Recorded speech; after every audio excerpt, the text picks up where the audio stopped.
Have you ever heard whispers of a deserted village, where the wind itself seems to carry chilling tales? A place so steeped in mystery that even the bravest souls hesitate to tread. Tonight, we're journeying into the heart of one such place, where every creaking floorboard and shadowy corner holds a story that will send a shiver down your spine. These aren't just ghost stories, they're echoes of a past that refuses to be forgotten. Lock your doors, turn down the lights, and prepare yourself, because the stories you're about to hear from this forsaken village are guaranteed to give you chills. Our first tale begins with a lone traveler, a man named Ethan, who found himself lost as twilight bled across the sky. His car had broken down, and the nearest sign of life was a cluster of dilapidated houses silhouetted against the dying sun. He saw it as a temporary shelter, a place to wait out the night. The village was eerily silent, not a single light in any window. No sound but the rustling of dead leaves. He chose what looked like the sturdiest house, an old two-story farmhouse with a sagging porch. As he pushed the door open, a cloud of dust danced in the last rays of sunlight, and the air inside was heavy, thick with a scent of decay and something else, something strangely sweet, like old perfume. Ethan made his way through the cluttered living room, the furniture draped in white cloths like sleeping giants. He decided the second floor would be safer, away from any wandering animals. He found a bedroom at the end of the hall that seemed almost untouched by time. A quilt was neatly folded on the bed, and a small, porcelain doll sat perched on a rocking chair in the corner, its painted eyes staring blankly into the darkness. Exhausted, Ethan lay down, telling himself it was just for a few hours. But as he drifted into an uneasy sleep, he was jolted awake by a faint, rhythmic sound. Creak, creak, creak.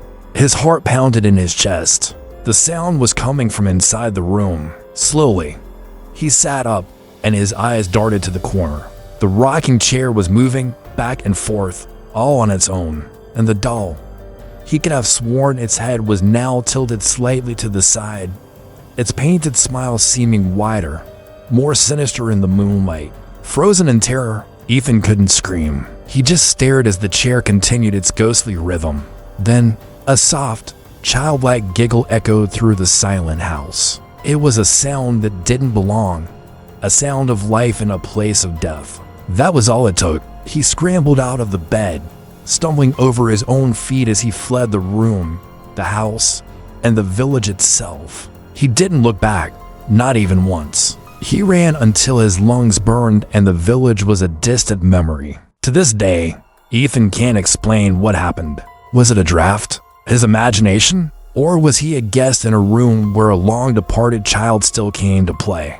Many locals from the nearest town will tell you it is the spirit of a little girl who lived in that house, a girl who loved her doll more than anything and who never, ever likes to be disturbed. Our second story comes from a group of paranormal investigators who, drawn by the village's reputation, decided to spend a night in the old church. This wasn't just any church. It was the heart of the community, a stone building with a crumbling steeple that clawed at the night sky. The team, armed with cameras, EMF meters, and audio recorders, set up their base camp near the altar. For hours, there was nothing, just the wind howling through the broken stained glass windows and the unsettling silence of the nave. The team leader, a skeptic named Marcus, was beginning to think the trip was a bust, just old wives' tales. He muttered to his partner, Sarah. Just as he said it, all their equipment flickered and died at the same time. The flashlights, the cameras, everything went dark, plunging them into absolute blackness. A collective gasp filled the air. Then, from the choir loft above, a single, mournful organ note rang out, hanging in the air like a funeral dirge. It was a sound so pure and sorrowful it seemed to seep into their bones. Panic began to set in. They fumbled for backup lights, their hands shaking. When they finally managed to get a beam of light pointed towards the loft, they saw it. A shadowy figure, tall and gaunt, was standing by the organ, its form indistinct, almost like smoke. It didn't have a face, just a dark void where one should be. The figure slowly raised a hand, not in a wave, but as if in warning. The team stood paralyzed, a mix of terror and awe gripping them. Then, as quickly as it appeared, the figure dissolved into the darkness. At that exact moment, all their equipment powered back on simultaneously. The footage was reviewed immediately. The cameras had captured the darkness. The audio recorders had picked up the single, heart-wrenching organ note. But there was no image of the figure. It was as if it existed only for the naked eye. The investigators packed up and left before dawn, convinced they had encountered the spirit of the old church organist, a man who, according to legend, died at his post forever, bound to his beloved instrument, playing a lament for the village that was no more.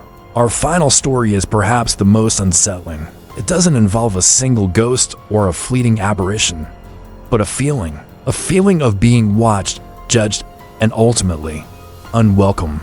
A young couple, looking for a unique backdrop for their engagement photos, stumbled upon the deserted village. They were artists, drawn to the beauty and the decay, the way nature was reclaiming the man-made structures. They spent the afternoon wandering, snapping pictures of vine-covered cottages and the rusted-out playground. As the sun began to set, casting long, eerie shadows, the atmosphere shifted. The quiet was no longer peaceful. It felt heavy, oppressive. The bride-to-be, Clara, mentioned to her fiancé, Tom, that she felt like they were being watched. Tom laughed it off, but he'd felt a prickling sensation on the back of his neck. They decided to take one last photo in the town square, near a dried-up old well. As Tom set up the tripod, Clara looked at the houses surrounding them. In the window of every single house, on every floor, she thought she could see faint shapes, silhouettes of people just standing there, watching them. She blinked, and they were gone. "Did you see that?" she whispered, her voice trembling. Before Tom could answer, a low, guttural whisper seemed to rise from the well itself. It wasn't a word, but a sound of pure malice, a sibilant hiss that said, "Get out." They didn't need to be told twice. They grabbed their gear and ran, the feeling of 100 unseen eyes boring into their backs. When they later developed their photos, they were horrified. In the background of nearly every shot, faint, translucent figures could be seen lurking, peeking from behind trees, standing in doorways, and staring out of windows. The final photo, the one from the town square, was the worst. Around the well, dozens of ghostly faces, twisted in anger and sorrow, were clearly visible, all looking directly at the camera. It was as if the entire population of the village had returned, a silent, spectral welcoming committee with a clear message for any intruders. The couple never released the photos. They serve as a private, terrifying reminder that some places hold onto their past so tightly they leave no room for the living. These are but a few of the tales that cling to this forsaken place like morning fog. Are they simply products of overactive imaginations? Or is there truly something that lingers in the silence of the deserted village? Perhaps some mysteries are best left unsolved, some doors best left unopened. What do you think? Have you ever experienced something you just couldn't explain? Let us know in the comments below. We'd love to hear your own chilling stories. If you enjoyed this journey into the unknown and want to explore more mysterious places with us, be sure to hit the like button and subscribe to the channel. Thanks for watching, and try to sleep well.